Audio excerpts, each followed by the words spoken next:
지난 시간에 이어서 바울 사도가 생각하고 있는 인간관계의 세 가지의 핵심 틀 가운데 오늘은 두 번째 단락으로서 부모와 자식 간의 관계를 살펴보려고 합니다. 지난 주간에 우리는 부부 간의 관계를 바울 사도가 예수님과 교회의 관계의 틀로서 설명을 했다 하는 것 살펴봤었는데요. 조금 거슬러 가서 5장 21절 말씀을 다시 한번 살펴보죠. 5장 21절입니다. 자, 우리 성도님들 한번 읽어 주실까요? 시작. 아멘. 지난 시간에 살펴본 아내와 남편의 관계나 오늘 부모와 자식의 관계, 또 다음 수요일에 살펴볼 종과 상전의 관계는 전부 다 이 5장 21절에 걸려 있다, 이렇게 신학자들이 표현을 합니다. 자, 방금 읽은 5장 21절에 뭐라 했다고요? 그리스도를 경외함으로, 그 다음이 중요합니다. 뭐예요? 피차.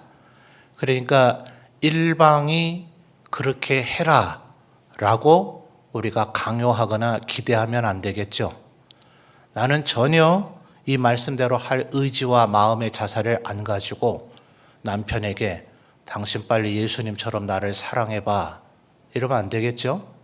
저는 전혀 아내를 사랑할 생각은 지금 시도하고 있지 않으면서 당신 왜 예수님을 대하듯이 내게 대하지 않아 이러면 안 된단 말이에요.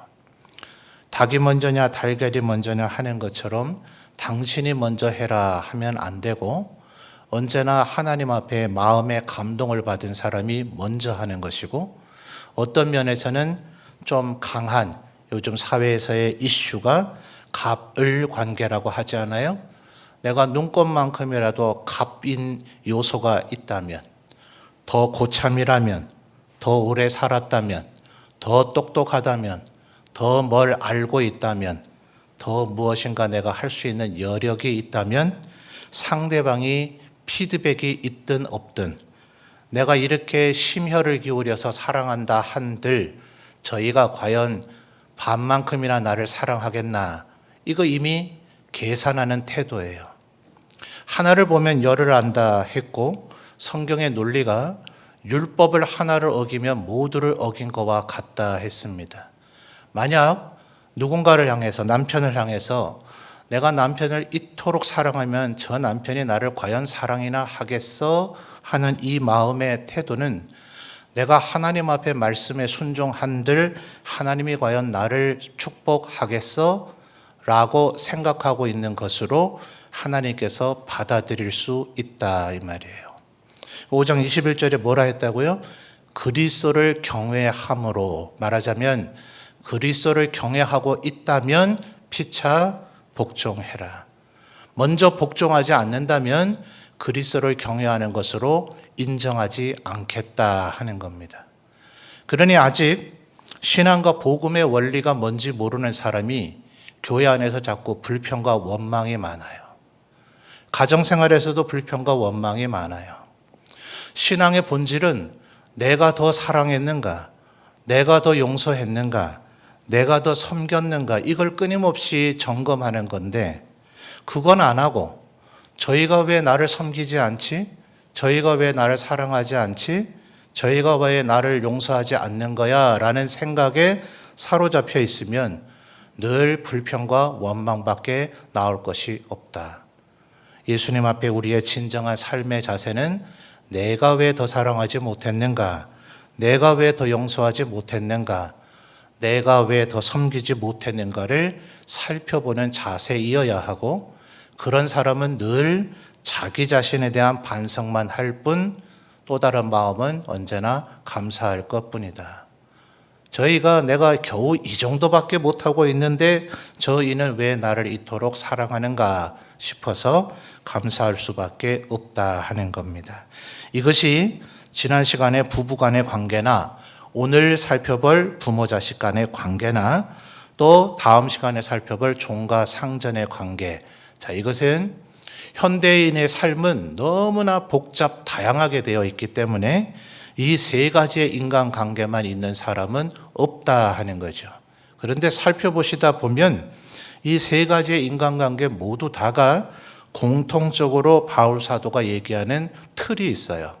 그래서 그 틀을 가지고 우리가 응용하면 우리가 갖고 있는 복잡한 모든 인간관계에 그대로 적용할 수 있는 것인데, 그 틀이 뭐라는 겁니까? 바라지 말고 내가 최선을 다해라. 그게 바로 주님 앞에 상급받는 길이고 주님이 나를 평가하는 기준이며 나를 채점하는 채점표가 될 것이다. 저 사람이 나에게 안 했기 때문에 나도 못했습니다 하는 것, 나도 안 했습니다 하는 것은 조금도 주님 앞에 핑계거리가 되지 못하고 그저 나의 빵점짜리 성적표를 만들 뿐이다. 그러니 내가 최선을 다했더니 저쪽에서도 나에게 최선 혹은 조금 반응하더라. 그 자체도 하나님의 은혜인 줄 알며 살면 감사할 것 뿐이다 하는 겁니다. 자, 오늘 우리가 읽은 단락은 사실은 해마다 5월 가정의 달이 되면 언제나 살펴보는 말씀이기 때문에 어쩌면 우리 성도님들이 너무나 익숙하게 알고 있는 말씀일 수 있습니다. 조금 더 디테일하게 들어가서 오늘 살펴보죠. 바울 사도는 지금 6장 1절과 2, 3절에서 부모를 태하는 태도를 세분하고 있습니다. 1절을 보면 자녀들아, 그 다음 핵심 단어가 뭡니까? 주 안에서 너희 부모에게 뭐 하라고요? 순종하라고요. 1절에서 이미 순종하라는 얘기를 했는데도 불구하고 2절에서 내 아버지와 어머니를 이번에는 뭐 하라고 얘기합니까? 공경하라고 이야기합니다. 왜 바울 사도는 십계명에서는 오직 하나의 문장으로만 되어 있죠. 그런데 왜 바울 사도는 두 가지로 구분해서 얘기하고 있는가? 출애굽기는 어찌하든지 간에 출애굽기에 주어진 십계명이 신명기에서도 다시 반복되긴 합니다만, 출애굽기도 신명기도 오직 모세를 통해서 이스라엘 백성 하나님과 나는 너의 하나님이 될 것이고 너희는 내 백성이 될 것이다 라는 언약의 계약관계 앞에 서 있는 이스라엘 백성들에게 주어진 겁니다. 그러니 개인적인 불순종이나 개인적인 범죄로 인하여 하나님의 백성됨에서 이탈한 자들이 비록 있을지라도 그 공동체 전체는 할아버지든 증조할아버지든 아버지든 아들이든 자식이든 손자든 증손자든 그들 모두 다가 하나님의 율법과 계명 아래 놓여 있다고 간주되어지기 때문에 그들에게는 하나의 계명이면 좋겠던 것입니다. 그런데 바울 사도가 에베소에 이 편지를 보내고 있는 초대교회만 하더라도 베드로 사도도 베드로전서 3장에서 얘기하는 것처럼 안 믿는 남편을 둔 많은 여인들에 대해서 이야기를 하고 있죠. 또 부모 가운데 안 믿는 이가 있는 가정, 부모는 믿으나 자녀는 안 믿는 사람이 있는 가정, 심지어 가족 가운데서 오직 홀로 당대의 믿음을 갖게 된 사람들이 초대교회는 너무나 질비했다 하는 겁니다. 그래서 2절의 태도가 필요한 거죠. 내 가족들 중에 특별히 부모님이 하나님을 전혀 몰라서 우상숭배에 빠져 있거나 거짓과 죄악된 풍습과 기독교식으로 말하면 옛 성품, 옛사람의 삶의 모습의 태도를 가지고 있다 하더라도 그들을 최소한 뭐는 해야 된다고요? 공경은 해야 된다 하는 것입니다. 이게 대원칙입니다. 그런데 만약 그분들이 또한 하나님을 믿고 있어서 주님의 뜻이 무엇인지를 분별할 수 있다면, 그래서 1절에 수식어로 주 안에서라는 표현을 하고 있는 겁니다. 그럴 때는 부모님의 그 얘기가 하나님의 뜻과 별로 다르지 않을 터이니 혹은 충돌되거나 모순되지 않을 터이니 그것은 마치 하나님의 말씀을 듣는 것처럼 순종해야 된다 하는 것입니다. 그런데 여러분, 제가 교육자로서 사역을 하면서 저도 청년이나 중고등부를 맡았을 때에 이런 설문조사를 해본 적이 있고, 요즘은 우리 기아대책과 조인에 있는 한국 기독교 문제연구소입니까? 그곳에서 설문조사를 해서 몇 년 전부터 한국교회 트렌드, 한국교회가 앞으로 어떻게 될 것인가 매년 한 10가지 정도를 진단해서 책자를 만들지 않아요? 근데 이런 건 사실은 최근에만 있었던 시도는 아닙니다. 끊임없는 통계조사를 통해서 우리 자신들을 진단하고 우리의 문제점을 파악을 해서 어떻게 해야 한국교회가 더 부흥하고 건강한 교회가 될 것인가에 대한 점검과 진단의 노력들은 꽤나 있어 왔습니다. 여러분의 자녀 또래들에게 질문한 겁니다. 당신의 부모가 예수님을 다 믿는 사람만 답하라. 이게 일단 1차의 전제 조건이에요. 당신들의 부모님이 교회의 중직분자였다면 그분들의 평상시의 사고방식, 여러분에게 말하고 여러분을 지도하는 모든 것들이 성경적이라고 생각하는가? 자, 제 질문 정확히 이해하셨어요? 설문조사를 했는데 질문지가 뭐였냐 하면 당신들의 부모님이 한 분만 믿는 사람은 답하지 말고 두 분 다 예수 믿는 사람이 답을 하는데 그 두 분 다가 장로님, 안수집사님, 권사님 정도의 교회 중직자인 사람들만 답을 하라 하면서 문제 내용이 뭐냐? 당신 부모님들이 당신들에게 늘 가르치는 것, 평상시의 사고방식, 삶의 태도가 다 성경적이라고 생각하느냐라는 질문에 몇 퍼센트가 그렇다고 나왔겠습니까? 몇 퍼센트가 나왔을까요? 안타깝게도 50%가 되지 않았어요. 그러니까 아마 억울하신 부모님들도 계실 것 같아요. 내가 평생을 주의 뜻대로 살아왔거늘 이라고 이야기를 하시는데 근데 자녀들이 볼 때는 죄송하지만 그렇지 않았더라 하는 거예요. 사실은 우리들 스스로가 내가 예수 믿은 지 오래됐다. 교회 출석한 지 오래됐다. 또 교회에서 어떤 직분을 받았다. 그리고 내가 사역과 봉사를 열심히 하고 있다 싶으면 내 사고방식 모든 것이 하나님 앞에 의롭고 정당할 것이라는 착각을 하게 됩니다. 실제로 그렇지 않습니다. 우리들은 여전히 주님을 닮지 않은 부분들이 얼마나 많이 있는지 모릅니다. 그러니 오죽하면 4절에서 이렇게 얘기하죠. 또 아비들아 너희 자녀를 어떻게 하지 말라고요? 노엽게 하지 말라고요. 어느 부모가 자식을 노엽게 하려는 의도와 계획을 가진 부모가 어디 있겠습니까? 그런데 실상은 어떻습니까? 실상은 여러분의 지도와 여러분의 사랑, 여러분의 권고, 여러분의 훈계를 받는 자녀들이 모두 다 감사히만 여기던가요? 그렇지 않죠. 분명히 어딘가에서 언밸런스한 일이 벌어지고 있더라 하는 거예요. 부모님들의 뭔가가 잘못되어져 있을 수도 있고 또 자녀들이 그것을 받아들이는 태도가 문제였을 수도 있습니다. 그러니 언제나 지금 바울 사도가 염두에 두고 있는 것은 뭡니까? 계속해서 기도하라는 내용이 뭐였어요? 1장과 3장에서 특별히 1장의 기도 내용 기억하십니까? 지혜와 계시의 영을 우리에게 부어주시기를 기도하라. 5장에서 뭐라고 권면을 시작했습니까? 하나님의 사랑을 받는 자녀처럼 하나님을 끊임없이 알아가고 닮아가려고 하라. 이게 지금 바울 사도가 이 에베소서를 쓸 때는 에베소 사람들을 충분히 가르치고 난 이후에 로마의 감옥에 있을 때이고 이미 초대교회가 생성된 지는 약 20-30년가량이 다 흐른 뒤더라 하는 거예요. 그들이 이 정도의 이제 교훈을 받을 필요가 없지 않아요? 그런데 사도는, 이 노사도는 돌아가시기 직전에 나쁘게 보면 노파심일 수도 있겠지만 예수 믿는 우리가 끊임없이 스스로를 점검해야 되는 것은 나는 성령 충만해져 있는가?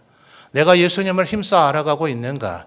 내가 정말 하나님을 닮아가고 있는가 하는 것을 끊임없이 점검해야 된다 하는 것이에요. 자, 아까 이 말씀들이 이 에베소서에 기록된 이 얘기가 출애굽기 10계명에서부터 비롯된 것이라고 제가 말씀드렸지 않습니까? 중대한 단어를 찾아야 되기 때문에 출애굽기를 한번 찾아보는 게 좋겠어요. 자, 출애굽기 20장 한번 찾아볼까요?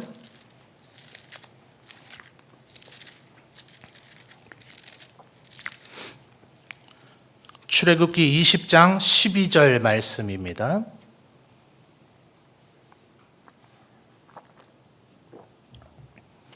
출애굽기 20장 12절. 자, 한쪽 손은 에베소서를 끼워 놓고 한쪽 손은 출애굽기 20장을 끼워서 두 문장에서 비교해서 확인해야 될 게 있어서 그렇습니다. 출애굽기 20장 12절 찾으신 분 아멘요. 자, 한번 읽어 주실까요? 시작.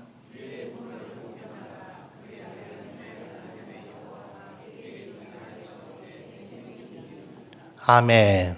자, 우리가 방금 전 에베소서 6장에서는 순종이라는 단어와 공경이라고 하는 두 단어를 찾아냈고 그것을 왜 바울 사도가 세분화해서 달리 썼는가를 대조했었습니다. 그런데 지금 출애굽기 20장에는 뭐라고 되어 있죠? 공경이라고 되어 있어요. 자, 아까 제가 말씀드릴 때 서두에 출애굽기에서는 두 개로 세분화하지 않았다. 오직 단 하나의 명제로만 되어 있었다.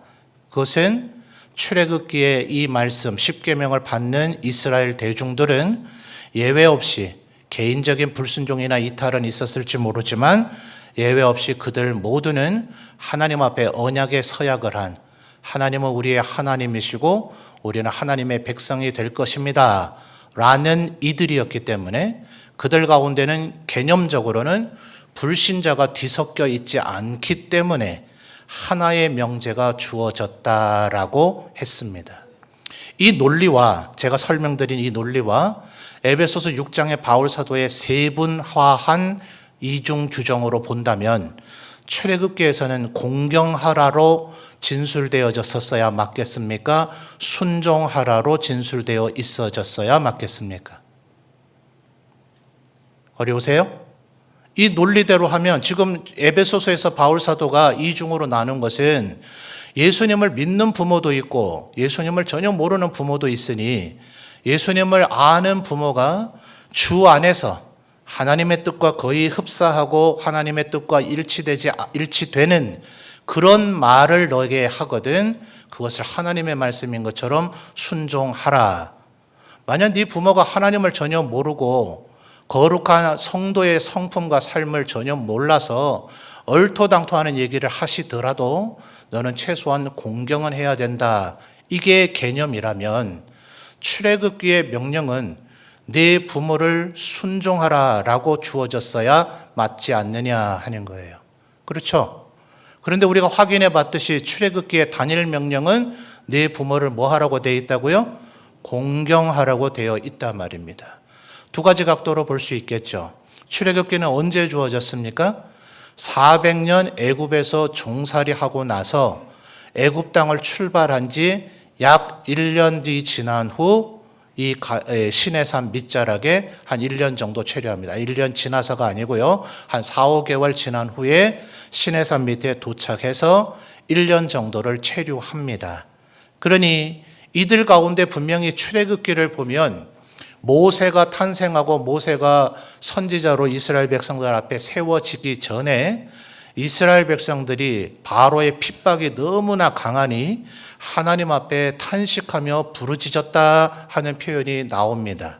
그런데 그것이 과연 이스라엘 백성들 전부 다였겠는가? 그죠? 여기에는 아마 극소수가 그랬을 것이라고 보는 것이 타당할 겁니다. 왜냐하면 호렙산에서 하나님을 만난 모세조차도 뭐라 그래요? 내가 도대체 누가 나를 이스라엘 백성들에게 보냈다고 얘기해야 됩니까? 라고 하나님 앞에 제법 경건에 열심히 있었을 것 같아 보이는 모세조차도 하나님의 존재와 하나님에 대해서 압니까? 모릅니까? 모르더라는 거예요. 그러니 이스라엘 백성들이 그때까지 하나님을 알았을 리가 없죠. 하나님을 제대로 알았다면 10번의 심판을 하는 동안 바로가 계속 말을 바꾸죠. 요 재앙만 지금 물러나도록 해결해 주기만 하면 너의 백성을 내보내 주겠다고 했다가 그 재앙이 사라지자 언제 그랬냐는 듯이 안 보내주죠. 자, 이때의 이스라엘 백성들이 하나님을 온전히 알고 있다면 고난과 시련이 와도 하나님만 온전히 의지해야 되겠죠. 그런데 출애굽도 아직 하지도 못한 10번의 재앙 속에서 바로가 그 빌미로 더 괴롭히자 차라리 우리 그냥 놔둬라. 우리 간섭하지 말라. 우리 그냥 노예로 사는 게 더 낫다. 이런 말들을 하죠. 또 광야를 행하는 동안 먹을 것이 없다, 마실 것이 없다, 고기 먹고 싶은데 고기가 없다. 이럴 때마다 차라리 애굽에서 사는 게 더 좋았을 뻔했다라고 얘기를 하죠. 자, 그러니 이들이 하나님의 뜻을 온전히 압니까, 모릅니까? 모르는 거죠. 그러니 출애굽기 20장 12절에서 십계명을 줄 때 내 부모에게 순종하라 하면 되겠습니까? 안 되겠습니까? 하나님의 은혜로 지금 하나님의 백성이 되기는 했으나 그들 안에 신약적 개념으로 하면 옛 성품, 옛 사람, 옛 습관들이 여전히 살아있더라 하는 거예요. 그러니 여러분, 아까 설문조사에 그렇게 놀라거나 노여할 이유가 없는 거죠. 출애굽기의 첫 계명을 줄 때부터도 하나님은 우리 인생의 연약함을 여전히 알고 계시다 하는 거예요. 그러니 우리들이 지금 부모님은 다 돌아가시고 내 윗대 어르신은 안 계시고 나는 오직 아버지 어머니이든지 할아버지 할머니이든지 내 아랫대들 사람들밖에 없다 싶은 분들은 오늘 이 말씀을 통해서 자녀들의 순종을 요청하기 전에 피차 복종하라, 이것에 먼저 걸려 있다 그랬죠.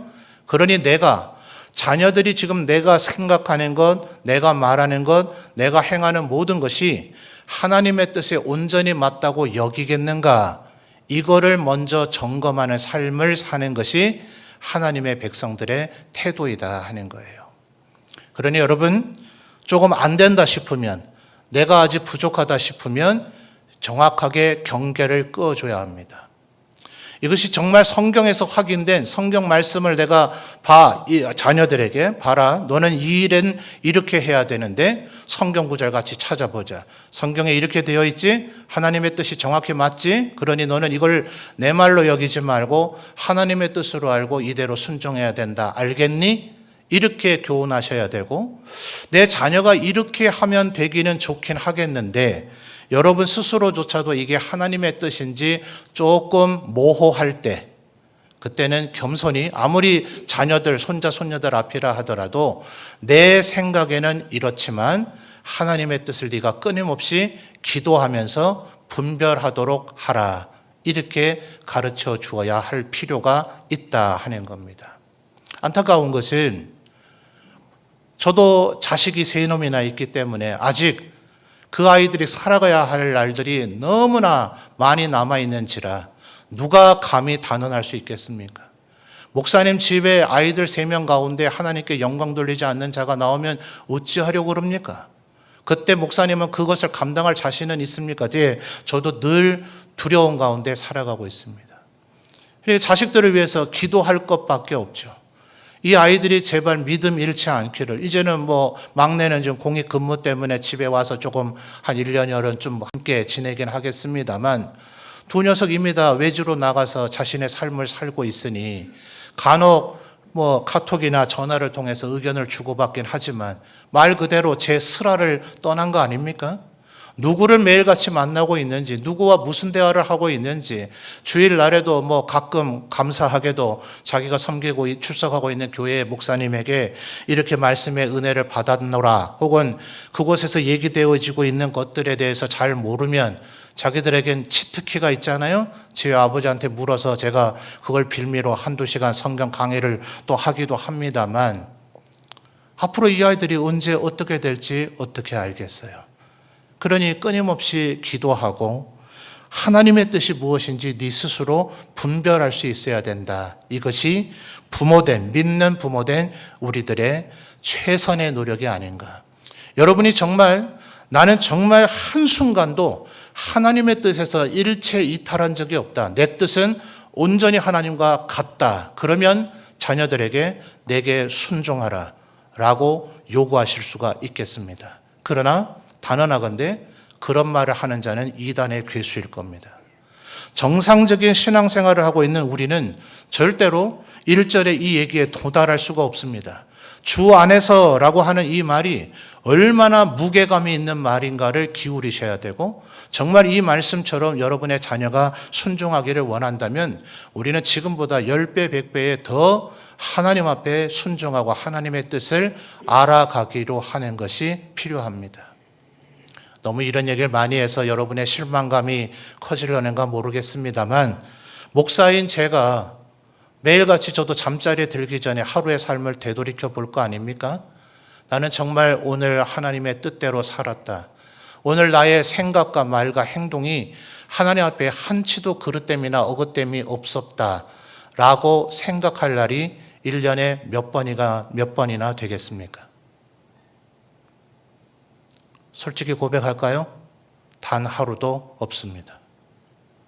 아침은 날마다 오직 주 뜻대로만 살게 하옵소서, 말씀대로만 살게 하옵소서, 새벽 예배에 나온 성도들에게 설교 전후에 기도하는 내용에 꼭 빠지지 않는 것을 오직 말씀대로 살아가게 하옵소서라는 기도를 가능한 매일 하고 있지만, 저조차도 그렇게 다짐하고 그렇게 늘 생각하며 산다 하더라도 하루의 삶을 마치고 주님 앞에 잠자리에 들 때에는 회개할 것밖에 없더라. 그러니 자녀들이 나를 따르고 내 말에 순종하기를 바라면 우리가 더 처절하게 주님 말씀에 순종해야 된다 하는 것입니다. 지금 이 6장 1절에서의 4절은 부모님도 계시고 자녀도 있는 사람을 상정한 가운데 이야기하고 있다고 보여집니다. 4절에 보시면 너희 자녀를 노엽게 하지 말고 오직 단 하나의 길밖에 없음을 얘기하죠. 선택지가 아님을 얘기합니다. 그러면서 주의 교훈과 훈계로 양육하라고 이야기하고 있습니다. 여러분, 주님은 어떻게 하셨을까요? 이래서 우리가 복음서를 끊임없이 계속 읽는 것이 필요합니다. 주님은 가늠하다 현장에서 잡힌 여인을 벌 주려고 하지 않으셨다는 것을 기억하셔야 됩니다. 그러나 그냥 무제한의 자유와 방종을 허락하신 것이 아니었습니다. 헤어질 때 뭐라고 얘기하셨죠? 가서 다시는 죄를 짓지 말라고 하셨습니다. 태어날 때부터 속용된 사람이 자기의 죄 때문입니까? 아버지의 죄 때문입니까? 라고 제자들조차도 어처구니 없이 물었습니다. 바리새인이나 사두개인이나 제사장이나 혹은 하나님을 아직 온전히 모르는 사람이 그렇게 물었다면 이해라도 하겠는데, 소위 제자라고 불려지는 예수님을 지척에서 따랐던 이들조차도 그렇게 물었을 때 예수님은 부모의 죄도 아니요 자신의 죄도 아니라고 하셨습니다. 뭘 얘기하는 거죠? 누구도 함부로 판단하거나 정죄하지 말라는 얘기입니다.